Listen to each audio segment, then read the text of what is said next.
मेरे चैनल को सब्सक्राइब करने के लिए सब्सक्राइब बटन दबाएं, साथ ही साथ बेल आइकन भी प्रेस करें, जिससे मैं जब भी कोई नई वीडियो डालूं तो आपको उसको नोटिफिकेशन इमीडिएटली मिल जाए। हरे कृष्णा, नमस्ते। कुछ एक या दो ऐसी बातें हैं जो मुझे लगता है मुझे आप लोगों के साथ शेयर करनी चाहिए। वो उन बातों को मैं पिछली वीडियो में, मेरी जो भी लेटेस्ट वीडियो है, यदि आपने अभी तक नहीं देखी है तो आप देख लीजिए। वो मैंने सत्य के ऊपर बनाई थी। अष्टांग योग में 8 अंग होते हैं, 8 अंग। उन 8 अंग में से पहला अंग यम, और उस यम में 5 प्रकार होते हैं। तो जो दूसरा प्रकार होता है वो है सत्य, और उस सत्य के विषय में मैंने वीडियो बनाई थी, मेरी जो भी लेटेस्ट वीडियो है। तो मैंने उसमें बहुत सारी बातें आपको बताई सत्य को लेकर। ये कुछ ऐसी बातें हैं जो मैं उस वीडियो में, अपनी उस लेटेस्ट वीडियो में, उस रीसेंट वीडियो में आपको बता नहीं पाया। तो मैंने सोचा कि एक छोटी सी वीडियो बना लूँ साइड में, ताकि आपको इस विषय में भी पता चले। ये मेरा मानना है कि मुझे ये बातें शेयर करनी चाहिए। तो क्या कुछ सिचुएशंस में झूठ बोलना सही है? पहला तो मैं ये कहूँगा कि जब आप कोई समाज को लेकर कोई कार्य कर रहे हो, जब आपका जो कार्य है वो बहुत बड़ा है, आपका जो वर्क है, आपका जो टास्क है वो एक सामाजिक बदलाव लाने के लिए, एक पॉजिटिव चेंज समाज में लाने, यदि आप लाना चाहते हो, तो जब आप समाज में एक पॉजिटिव चेंज लाना चाहते हो, जब आप एक समाज में एक बदलाव लाना चाहते हो और उस समाज को लेकर आप कार्य कर रहे हो, अब चाहे आप अकेले कर रहे हो या फिर आप 5 लोग हो या फिर आप 5 से ज़्यादा हो, एक पूरा ग्रुप हो, तो आप कार्य कर रहे हो और जितनी बाधाएं आ रही हैं आपके रास्ते में, जितनी रुकावटें आ रही हैं, उन सारे रुकावट को, उन सारे ऑब्स्टिकल्स को आप पार करके आगे बढ़ते जा रहे हो। एक ऐसी रुकावट आ रही है, मान लीजिए कि एक ऐसी रुकावट आई, अब उससे बचने का, उसको पार करने का एकमात्र रास्ता बचता है कि झूठ बोलना पड़ेगा किसी बात को लेकर। तो मुझे लगता है कि उस सिचुएशन में आपको झूठ बोल लेना चाहिए, क्योंकि जो आपका कार्य है वो सबके भले के लिए है, वो कलेक्टिव गुड के लिए है, वो समाज के लिए है। तो जब आप समाज के लिए, या आप यूं कहो कि अपने देश, अपने राज्य, या फिर आप ऐसा कार्य कर रहे हो जिसका इम्पैक्ट पूरे सोसाइटी पे पड़ेगा, पूरे समाज में पड़ेगा, तो ऐसे कार्य में है ना, सक्सेस के सिवाय और कोई ऑप्शन बचता नहीं है। सक्सेस लाना, सक्सेसफुल होना काफ़ी ज़्यादा नेसेसरी हो जाता है। तो ऐसे कार्य में एक रुकावट ऐसी आती है जहाँ झूठ बोलना चाहिए आपको, उसको पार करने के लिए, तो वहाँ आपको झूठ बोल लेना चाहिए। इस बात को मैं एक उदाहरण के ज़रिए, एक एग्जाम्पल के ज़रिए आपको समझाऊंगा। वो एग्जाम्पल महाभारत का एक प्रसंग है, महाभारत का एक इवेंट है। कुरुक्षेत्र का जो युद्ध हुआ था, उसमें एक ऐसा इंसिडेंट हुआ था जहाँ पर भगवान कृष्ण ने, परम पूज्य द्वारकाधीश गिरिधर श्री कृष्ण ने झूठ बोला था। ऑब्वियसली वो जो युद्ध था वो धर्म के लिए था। धर्म अर्थात उसका अर्थ है न्याय और सत्य, जस्टिस एंड ट्रुथ। तो ऑब्वियसली उन्होंने वो झूठ धर्म के लिए बोला। हुआ ये था कि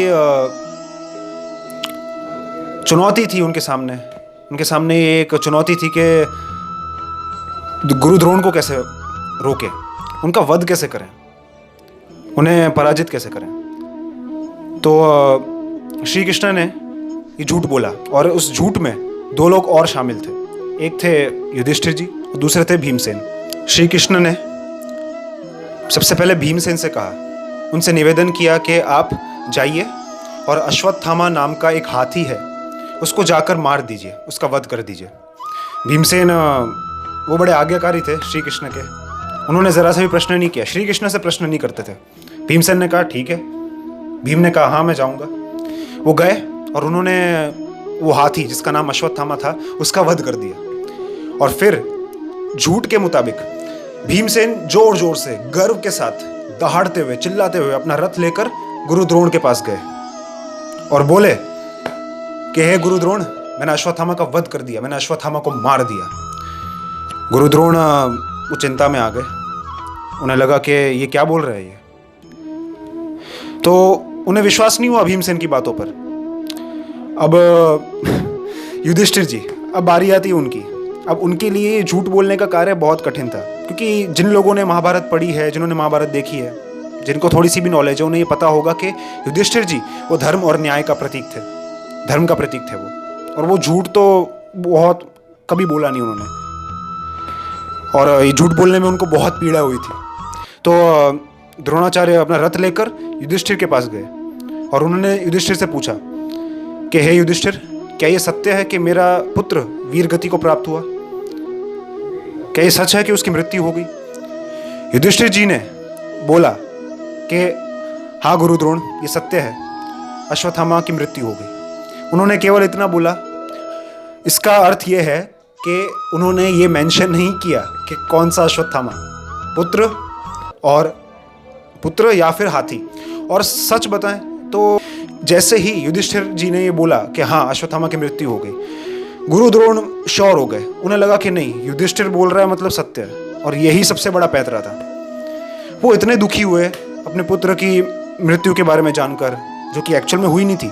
तो वो सोच के वो इतना इतना दुखी हुए अंदर से, वो अपने रथ से उतर गए, अपने शस्त्रों को, अपने हथियारों को त्याग कर वो भूमि पर बैठ गए और ध्यान लगाकर, दुख में, पीड़ा में वो अंतर्मुखी हो गए और ध्यान लगाकर बैठ गए अपने पुत्र की याद में।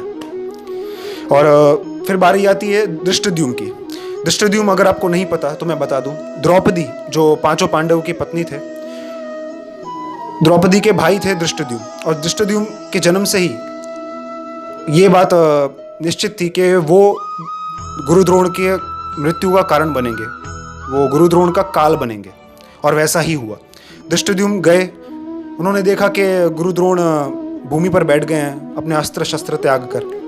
तो उन्होंने इस मौके का लाभ उठाया, वो गए दबे दबे पांव, वो गए, उन्होंने अपनी तलवार निकाली धृष्टद्युम्न ने, और उन्होंने एक प्रहार से गुरु द्रोण का सर धड़ से अलग कर दिया, उन्हें मार दिया। तो ये एक उदाहरण है जो समझाता है कि कभी कभी समाज के कार्य के लिए, एक पॉजिटिव चेंज लाने के लिए मजबूरी में ही सही लेकिन झूठ बोलना पड़ता है।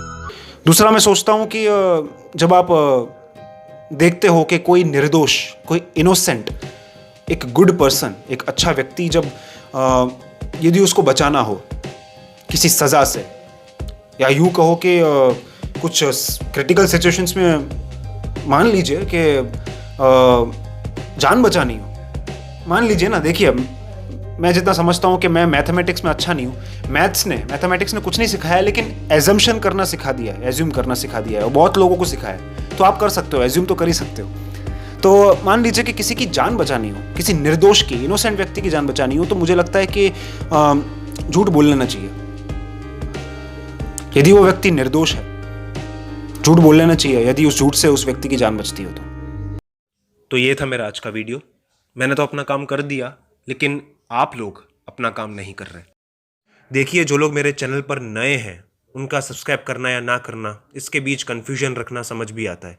लेकिन जो लोग लंबे समय से मेरे सारे वीडियोस देख रहे हैं लेकिन अभी तक सब्सक्राइब नहीं किया, तो ये सही नहीं है। आप सब्सक्राइब नहीं करते हैं तो परेशानी भी होती है। तो प्लीज़ सब्सक्राइब करें। सब्सक्रिप्शन एकदम फ्री है, कोई चार्ज नहीं है उसका। और साथ ही साथ आप बेल आइकन भी प्रेस करें, ताकि जिससे मैं जब भी कोई नई वीडियो डालूं तो आपको उसका नोटिफिकेशन इमीडिएटली मिल जाए। ये वीडियो आपको अच्छी लगी तो आप इस वीडियो को लाइक करें, परिवार वालों के साथ, मित्रों के साथ इस वीडियो को आप शेयर करें, कमेंट करें यदि आप कुछ कहना चाहते हैं, कुछ सजेशन देना चाहते हैं। और आप मुझे इंस्टाग्राम और फेसबुक पर भी फॉलो कर सकते हैं। तो इसी के साथ आज मैं आपसे विदा लेता हूँ। हरे कृष्ण।